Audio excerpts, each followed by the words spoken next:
मी स्नेहल अजय दीक्षित. मी वेदाश नॅचरल्सचे products गेले कित्येक महिने वापरत आहे.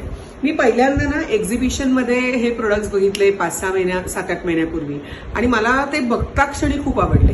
तर ह्यातला मी सगळ्यात माझा फेवरेट आहे मिंट सॉल्ट बाथ आणि ॲक्वामरीन सोप. बेसिकली हे नॅचरल प्रोडक्ट्स आहेत, त्यामुळे त्याचा नॅचरल फ्रेग्रन्स आहे, त्यामुळे ते खूप छान वाटतात. मी बाथ सॉल्टमध्ये इवन लेमन ग्रास खूप छान आहे, रोज खूप छान आहे. ज्यांना फ्लॉवरी आवडतो ना फ्रेग्रन्स, त्याच्यासाठी रोज खूप छान आहे. आणि मी आत्ता मुलतानी मिट्टी एक मध्ये घेतला होता प्रोडक्ट, तो आत्ता आलाय. मला असं वाटतं की आपण जसं आपलं ग्रो होतो एजनी, इमोशन्सनी, तसं आपण आपली जास्ती काळजी घ्यायला लागतो फिजिकली, इमोशनली. तर ह्याच्यामध्ये अशा नॅचरल प्रोडक्ट्सचा खूप चांगला फायदा होतो असं मला वाटतं. वेगळा उत्साह येतो, म्हणजे after bath you feel really nice to go to office और डू युअर वर्क. प्रतिमा, तुझ्या वेंचर्ससाठी खूप छान छान शुभेच्छा तुला आणि